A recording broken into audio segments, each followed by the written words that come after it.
dan salam senantiasa tercurahkan kepada baginda Nabi besar Muhammad sallallahu alaihi wasallam yang telah membawa umatnya dari zaman jahiliyah menuju zaman yang Islamia, sebagaimana yang kita rasakan pada saat yang berbahagia ini. Yang kami hormati Dewan Hakim yang arif dan bijaksana, yang sedang menilai dengan seadil-adilnya. Yang kami hormati Dewan Bapak Ibu Guru pendamping, serta para hadirin hadirat yang dirahmati Allah. Juga yang teristimewa teman-teman seperjuangan Lomba Syarhil Quran SOB yang ke-10 yang kami banggakan.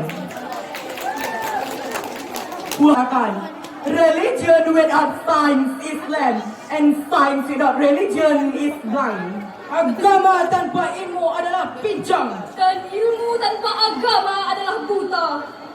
Kalimat ini menunjukkan agama tidak hanya mendorong studi ilmiah, tetapi juga menjadikan riset ilmiah yang konklusif dan tepat guna, karena didukung oleh kebenaran yang diungkapkan melalui agama.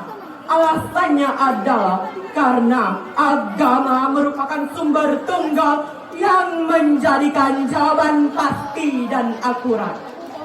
Selain daripada itu, kalimat ini juga menunjukkan bahwa membangun karakter bangsa tanpa panduan agama tidak dapat berjalan dengan benar.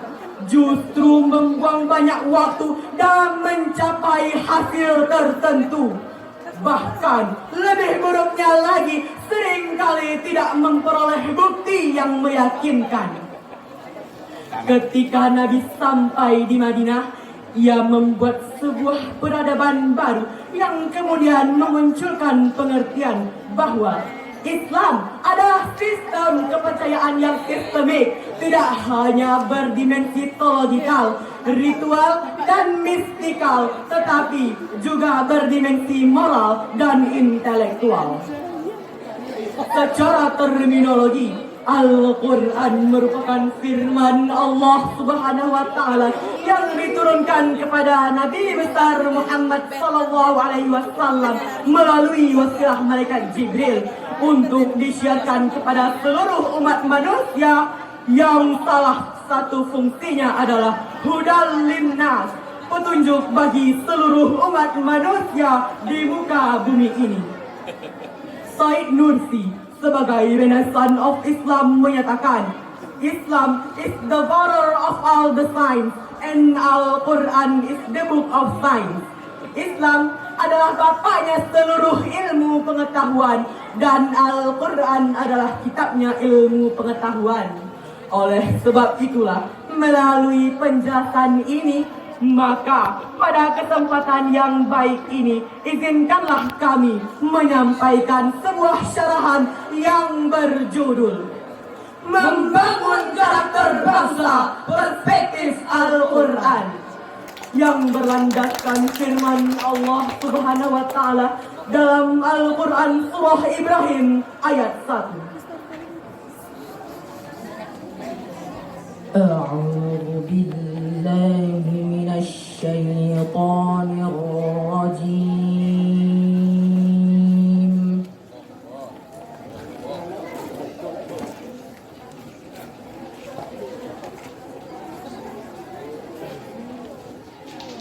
بسم الله الرحمن الرحيم ألف لام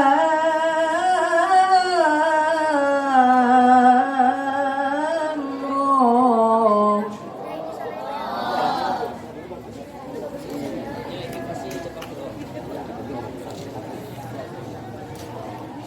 كتاب أنزلناه إليك لتخرج الناس من الظلمات إلى النور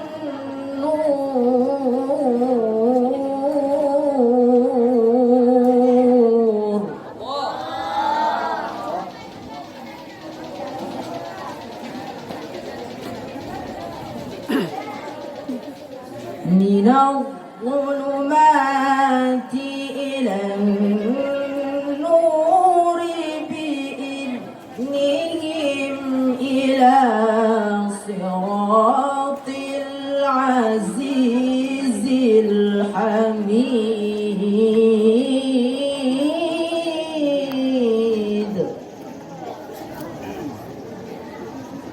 Dari godaan syaitan yang terkutuk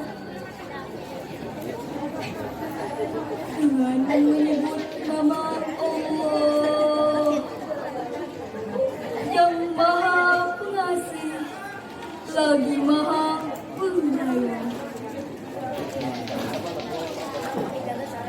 Alif Lam Ra. Ini adalah kitab yang kami turunkan kepadamu supaya kamu mengeluarkan manusia dari gelap gulita kepada cahaya yang terang benderang dengan izin Tuhan mereka, yaitu menuju jalan Tuhan yang Maha Perkasa lagi Maha Terpuji. Dewan Hakim yang kami muliakan, hadirin hadirat calon-calon penghuni syurga. Profesor Dr. Muhammad Quraisy Shihab di dalam tafsir Al-Misbah menjelaskan bahwa penjelasan tentang pentingnya Al-Quran disebutkan oleh Allah dengan menggunakan bentuk jamak untuk kata zulumat yang berarti aneka gelap. Sedangkan An-Nur dengan berbentuk tunggal. Hal ini mengisyaratkan bahwa kegelapan itu bermacam-macam serta beraneka ragam dan sumbernya pun banyak. Berbeda dengan An-Nur atau cahaya yang menerangi dan tidak pernah memberi gelap. Penjelasan tentang Al-Quran sebagai penerang atau An-Nur benar-benar menunjukkan bahwa antara Al-Quran dan membangun karakter bangsa terdapat hubungan yang saling mengikat. Malik bin Nabi di dalam kitabnya Intaj al-Mustashriqin wa Atharuhu fi al-Firi al-Hadith menulis, ilmu pengetahuan adalah sekumpulan masalah serta sekumpulan metode yang dipergunakan menuju tercapainya masalah tersebut. Ini menunjukkan bahwa kemajuan membangun karakter bangsa tidak dapat dinilai dengan apa yang dipersembahkannya kepada masyarakat, tetapi juga diukur dengan wujudnya suatu iklim yang dapat mendorong kemajuan pembangunan karakter bangsa. Itu termasuk Al-Quran. Al-Quran merupakan firman Allah yang tidak mengandung kontradiksi. Al-Quranlah kitab yang telah diturunkan oleh Allah kepada utusannya sebagai petunjuk. Al-Quran merupakan kitab terakhir dan berada dalam penjagaan Allah Subhanahu wa Ta'ala. Oleh karenanya, membangun karakter bangsa akan berkembang cepat hanya apabila dituntun oleh Al-Quran dan mengambil kebenaran darinya. Karena hanya dengan demikian membangun karakter bangsa mengikuti jalan Allah. Ketika jalan yang bertentangan dengan agama diambil, para ilmuwan menyanyiakan waktu dan sumber daya serta menghalangi kemajuan pembangunan karakter bangsa. Demikianlah menurut Harun Yahya dalam The Quran Leads the Way to Science. Dalam mewujudkan kepribadian umat Islam saat ini, umat Islam saat ini mengalami degradasi besar-besaran. Data Badan Penelitian Internasional menyebutkan Israel yang notabene Yahudi dalam 1 juta penduduk memiliki 1.600 pakar pengetahuan. Amerika yang notabene Nasrani dalam 1 juta penduduk memiliki 160 pakar pengetahuan. Sedangkan Sedangkan Indonesia yang notabene mayoritas muslim terbesar di dunia dalam 1 juta penduduk hanya memiliki 65 pakar yang muslimnya hanya 6 orang. Oleh karenanya, dalam bidang membangun karakter bangsa dan teknologi, kita masih tertinggal jauh oleh bangsa-bangsa lain. Kita masih tertinggal jauh oleh Amerika yang protestanis. Kita masih tertinggal jauh oleh Korea yang konfusianis Taois. Bahkan kita masih tertinggal jauh oleh Jepang yang Buddhis Taois. Padahal 14 abad yang lalu kita telah diperintahkan untuk membaca dan membangun karakter bangsa. Bacalah Al-Quran supaya hidup teratur. Bacalah alam supaya lahir karya-karya luhur. Dan baca diri kita agar hidup tidak takabur. Sebab membaca dalam Islam harus dibarengi serta diimbangi dengan Bismillahirrahmanirrahim, dengan menyebut nama Tuhanmu yang menciptakan. Akan tetapi, untuk dapat memahami dengan jelas dan benar terhadap interpretasi dari firman-firman Allah yang menjelaskan tentang korelasi antara Al-Quran dan membangun karakter bangsa, serta mengambil manfaat darinya untuk dijadikan sebagai landasan contoh kepribadian bangsa, maka salah satu yang harus dilakukan adalah dapat memahami Al-Quran secara tekstual terlebih dahulu, yakni memahami Al-Quran dari segi kebahasaan. Dan bahasa Al-Quran adalah bahasa Arab, sebagaimana Allah berfirman di dalam Al-Quran surah Taha ayat 113. وكذلك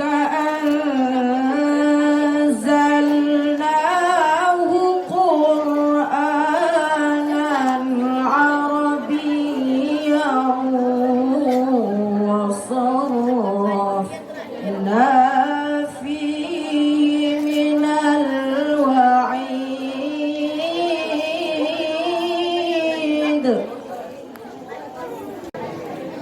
وصرفنا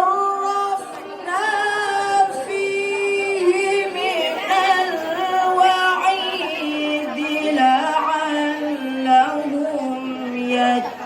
يتقون أو يحدث لهم ذكرا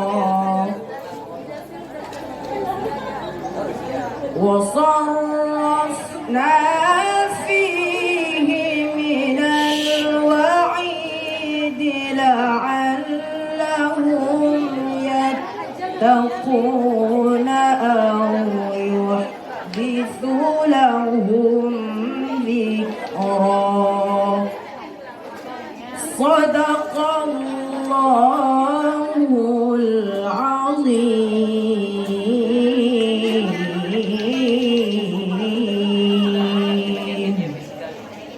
Dan demikianlah kami menurunkan Al-Quran dalam bahasa Arab. Dan kami telah menerangkan dengan berulang-ulang kali di dalamnya sebahagian dari ancaman agar mereka bertakwa dan agar Al-Quran itu menimbulkan pengajaran bagi mereka. Maha suci Allah dengan segala firman-Nya. Hadirin hadirat yang berbahagia, teman-teman seperjuangan yang kami segani. Di dalam kitab Jami' Al-Bayan an Ta'wil Al-Quran, Imam Al-Tabari menjelaskan yang dimaksud dengan firman Allah di atas ialah ma hadaru bihi min amrillah wa aqabihi wa waqa'ihi bil ummami qablihim. Apa yang diperingatkan kepada mereka merupakan perintah Allah. Hukumannya, ketetapannya terhadap umat-umat sebelum mereka. Hadirin, memperhatikan penjelasan tersebut, maka jelaslah kepada kita semua bahwa Al-Quran benar-benar landasan contoh kepribadian bangsa buat kita. Hal ini bisa dilihat dari ditemukannya kata-kata ilmu dalam berbagai bentuknya di dalam Al-Quran yang terulang sebanyak 854 kali. Supaya kita dapat belajar membangun pribadi yang dimaksud. Marilah kita menjadikan Al-Quran sebagai landasan contoh kepribadian bangsa. Cukup sekian yang dapat kami sampaikan. Mudah-mudahan dapat bermanfaat bagi kita semua. Terima kasih atas segala perhatian. Mohon maaf atas segala kekurangan. Akhirul kalam. Wabillahi taufiq wal hidayah. Wassalamualaikum warahmatullahi wabarakatuh.